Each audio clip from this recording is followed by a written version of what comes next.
यदि मेरी प्रजा के लोग जो मेरे नाम से कहलाते हैं दीन होकर प्रार्थना करें और अपनी बुरी चाल से फिरें, तो परमेश्वर वायदा करता है कि मैं उनके अपराध क्षमा करूंगा और उनके देश को ज्यों का त्यों कर दूंगा। जो प्रार्थनाएं इस भवन से की जाएंगी, मेरी आंखें उन पर लगी रहेंगी और मेरे कान उन पर खुले रहेंगे।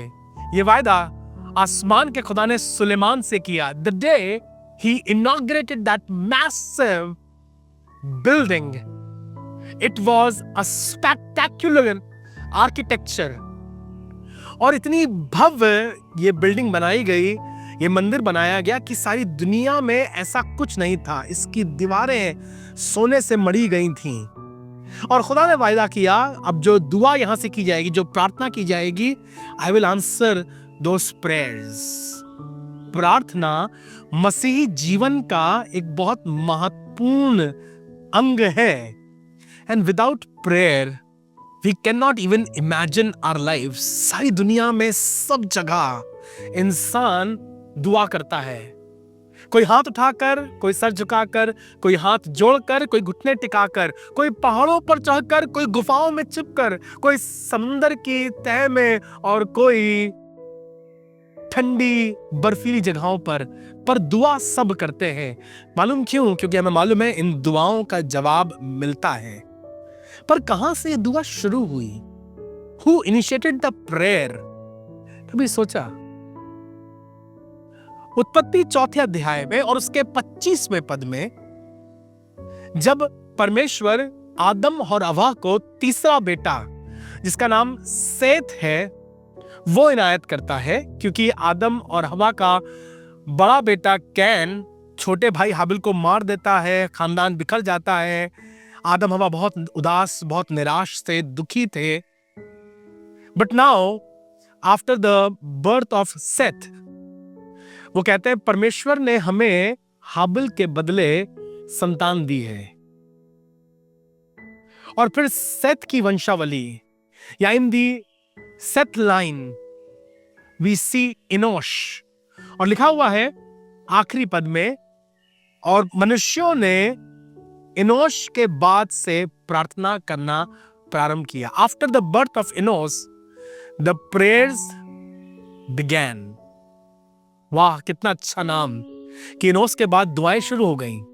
क्या मतलब इनोस का जानना चाहेंगे?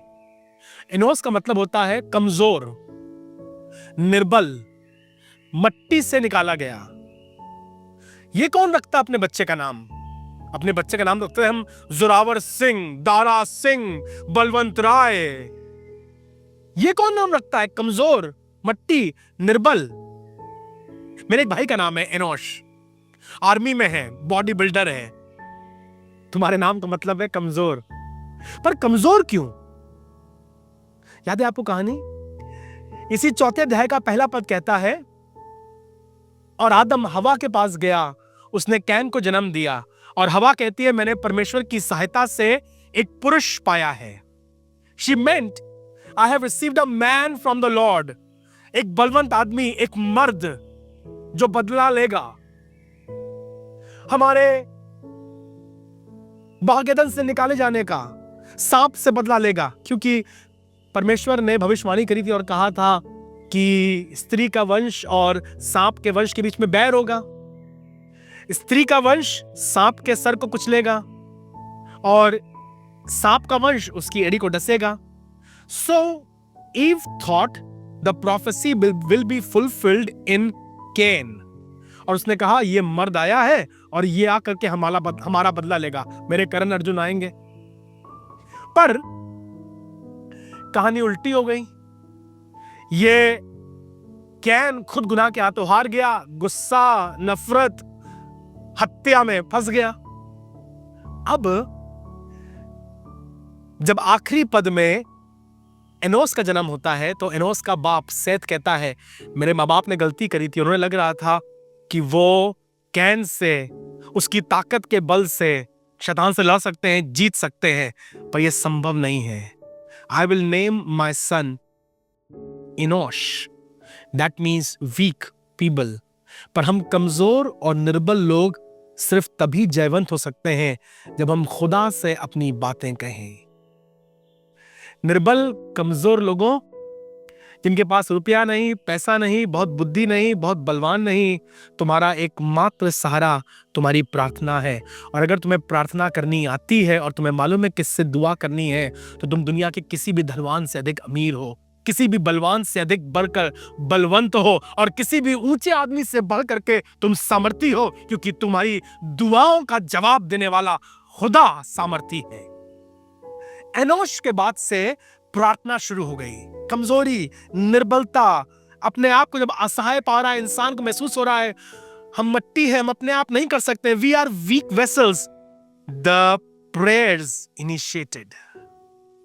याद है आपको जब प्रभु यीशु मसीह बागे गतसमनी में थे और बहुत कमजोर पड़ गए थे, बाइबल कहती है उनका पसीना मानो खून की मोटी मोटी बूंदें बनकर टपक रहा था। Physically he was in pen and agony. और तब लिखा हुआ है उसने प्रार्थना करी। आज इस कठिन मुसीबत के समय, इस दुख के समय, इस अकेलेपन के समय अपने 3 चेलों को लिया और उनसे कहा तुम जागते रहना, मैं प्रार्थना करने जा रहा हूं। And he went to pray. और लिखा हुआ है जब वो वहां से लौटा तो देखा चेले सो गए थे। कहने लगा क्या तुम मेरे साथ एक घड़ी ना जाग सके? उठाया उनको और कहने लगा अब जागते रहो और प्रार्थना करो, मैं जा रहा हूं बाप से दुआ करने। फिर गया। जब अपने आप को बहुत कमजोर पा रहा था, उसका पसीना खून बन गया था, उसका दिल टूटा जा रहा था, Jesus knew the best place for me to be strengthened is prayer. जब बहुत मुसीबत में है, जब बहुत दर्द में है, आपका पसीना भी खून बनकर बह रहा है, मालूम नहीं इन परिस्थितियों में क्या करें, कोई हमारे साथ नहीं है, बच्चे हमारे अस्पताल में भर्ती हैं, हम कैसे बिल जमा करेंगे, कौन सहायता करेगा, कौन खून देगा, डॉक्टर क्या करेगा, उस समय अपने आप को खुदा के हवाले सौंप दो और तुम्हारी निर्बलता में और तुम्हारी एनोश वाली दशा में प्रार्थना तुम्हें मजबूत करेगी, प्रार्थना तुम्हें खड़ा करेगी, प्रार्थना तुम्हें हिम्मत देगी कि तुम बलवंत होकर के अपनी लड़ाई लड़ सको। अभी थोड़े दिनों पहले हम इज़राइल में थे और हम उस बागे गतसमनी में थे जहां पर यीशु ने प्रार्थना करी। उस चर्च को नाम दिया गया है चर्च ऑफ एगनी, पीड़ा का घर। और जब प्रभु यीशु मसीह उस चट्टान पर, जैसी तस्वीर आपने देखी है, प्रार्थना कर रहे हैं, आंसू बहा रहे हैं, उस चट्टान पर वो चर्च बनाया गया है और आज भी सारी दुनिया से लोग वहां आकर प्रार्थना करते हैं और अपने दुखों और अपने कष्टों से छूट कर जाते हैं। Prayer is the best medicine for all our fears and all our pains and sorrow. अगर तुमने कभी दुआ नहीं करी, चर्च तो बहुत गए लेकिन कभी दुआ नहीं करी, हाँ आती है दुआ, खाने की दुआ आती है, खुदा बाप रोटी पर बोटी और आमीन, आए हमारे बाप तो जो आसमान पर है। मैं सिर्फ रीति रिवाज और रटी रटाई प्रार्थनाओं की बात नहीं कर रहा हूं, मैं प्रार्थना कर रहा हूं जब अपने आप को निर्बल पाओ, कमजोर पाओ, अकेला पाओ, तो उस खुदा के पास जाना और अपने दिल को उसके सामने धारा की नाई उंडेल देना और वो तुम्हारी प्रार्थनाओं को सुनकर जवाब देगा। यीशु मसीह ने एक बहुत अच्छी कहानी सुनाई और कहने लगा एक देश में एक अन्यायी न्यायी रहता था। इंटरेस्टिंग, जज है पर सबको मालूम है ये अनजस्ट जज है। और लिखा है एक विधवा इसके पास बार बार आती और उससे अपनी गुहार लगाती। उस जमाने में न्यायियों के घर के सामने घंटे हुआ करते थे, हिला करके जो गुहारी होता था वो बजाता था और अपनी बात न्यायी से कहता था। पर इसके बारे में लिखा है ये ना परमेश्वर से डरता और ना मनुष्यों से डरता। पर इस औरत के बार बार जाने के कारण और बार बार पुकारने के कारण, बार बार गुहार लगाने के कारण ये अन्यायी न्यायी कहने लगा इसने आकर मेरी नाक में दम कर दिया है, इसलिए मैं इसका न्याय चुकाऊंगा। मैं कहना मांगता हूं आपसे, आप जो दुआ करते करते थक गए, हिम्मत मत हारिए। अगर अन्यायी न्यायी न्याय करने को तैयार हो जाएगा, तो जिससे आप प्रार्थना कर रहे हैं वो तो न्यायी है, वो तो सच्चा है, वो तो वफादार है और तुम्हारी प्रार्थनाओं से मुंह नहीं फेरेगा। मेरे भाई, तुम प्रार्थना कर रहे हो अपनी माँ के लिए, प्रार्थना करो अपने बाप के लिए, कीप प्रेइंग। पापा आप दुआ करें अपने बेटे के लिए, आप प्रार्थना करें बिजनेस के लिए, कीप प्रेइंग। बिटिया तो दुआ करिए अपनी माँ के लिए, उसकी चंगाई के लिए दुआ करते रहिए, हिम्मत मत हारिए। माँ तो दुआ करिए अपनी बिटिया की शादी के लिए, दुआ करती रहे, क्योंकि दुआ एक ऐसा हथियार है, एक ऐसा औजार है जो तुझे सब कष्टों से पार लेके जाएगा। इंसान ने अपनी संपन्नता, इंसान ने अपनी बहुतायत और इंसान ने अपनी शक्ति के समय नहीं, पर अपनी निर्बलता के समय दुआ का महत्व सीखा। खुदा करे तुम्हारे घर में ये दुआ शुरू हो सके। सबको जमा करो, घर में मुसीबत है, आंसू है, गैदर एवरीबॉडी, आओ हम दुआ करें। क्या फायदा दुआ करके, देख तो लिया कुछ नहीं यार। बार बार दुआ करो, बार बार खुदा के सामने जाओ, अपने दिल का हाल उससे बयान करो, आंसू बहा कर प्रार्थना करो, घुटने टिका के प्रार्थना करो। और उसने कहा है यदि मेरे लोग दीन होकर प्रार्थना करेंगे तो मैं निश्चय उनकी सुनूंगा। दुआओं का सुनने वाला खुदा आज भी तैयार है। मैं आपके लिए दुआ करना चाहता हूं। अगर आप चाहते हैं मेरे साथ ज्वाइन इन करना, wherever you are, silently close your eyes and we'll just pray. Maybe you are in the office, maybe you are at your workplace, maybe you are at your home. अगर आप गाड़ी भी चला रहे हैं ना, तो साइड में लगा लीजिए 1 मिनट और मैं आपके साथ दुआ करना चाहता हूं और विश्वास करता हूं ये दुआ तुम्हारे लिए कुछ अद्भुत काम करेगी, ये दुआ कुछ बदलेगी। मेरी दुआ नहीं, हमारी दुआ, our prayer will make a difference. जीवित परमेश्वर, आज कैन की तरह नहीं, एनोस की तरह अपने आप को दीन करके हम तेरे पास आ रहे हैं। हमारा भरोसा, हमारी ताकत, हमारे पौरुष, हमारे धन पर नहीं प्रभु, पर आज अपनी निर्बलताओं में हम तेरे हुजूर आए हैं। एनोश किसी दशा में हम तेरे पास आए हैं। हम मट्टी के बने इंसान हैं, मट्टी में मिल जाते हैं।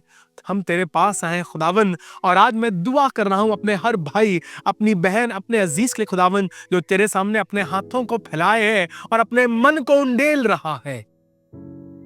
प्रभु आज उनकी दुआओं को सुनकर जवाब दे। हमारी दुआओं से तू कभी नहीं मुंह मोड़ता। आपने कहा है सब जातियों के लिए मेरा घर दुआ का घर कहलाएगा। आज चाहते हैं प्रभु यीशु मसीह, अब तेरे घर से हम दुआ कर रहे हैं, किसी की दीनहीन दशा पर तेरी दया हो सके। प्रभु आज प्रार्थना कर रहा हूं जो बीमारी के बिस्तर पर है और अपनी चंगाई के लिए तेरी ओर देख रहा है, अपने हाथ को बढ़ा यीशु के नाम से। आज बैतसदा के कुंड के पास पड़ा बीमार चंगा हो गया, 38 साल से मजबूर था। दया कर परमेश्वर किसी पर और चंगा कर दे। अस्पतालों में खुदावंद तेरी शिफा राज्य करे। बीमारी के बिस्तर पे खुदावंद तेरा अधिकार हो। जो प्रभु अपनी आर्थिक समस्याओं से जूझ रहे हैं, मुकदमे में फंसे हुए हैं, प्रार्थना करते तेरी सामर्थ से छुड़ाए जा सके। प्रभु जिनके घर में मसले हैं, आज प्रार्थना करता हूं यीशु मसीह घर के झगड़े खत्म हो जाएं, मसले सुलझ जाएं, रिश्ते बहाल हो जाएं। और दुआ करता हूं यीशु मसीह हमारी दुआएं तेरे सामने खुशबू के समान हो। आपने कहा है धर्मियों की दुआएं बखूर के समान तेरे सामने होती हैं। हमें ग्रहण कर, हमारी दुआ को ग्रहण कर और प्रभु हमारे घर पर बरकत दे। खुदावन यीशु मसीह नासरी के नाम से, आमीन। शायद कोई आज दुआ करना चाहता है, शायद कोई आज दुआ सीखना चाहता है। जरूर से आप उसे ये एपिसोड फॉरवर्ड कर सकते हैं ताकि वो भी आपके साथ दुआ करके जयवंत हो सके। हमारे साथ कल फिर ज्वाइन कीजिएगा और हम खुदावन के कलाम में और गहरे चलेंगे and we will find some more richness for our Christian life. खुदा आपको बरकत दे।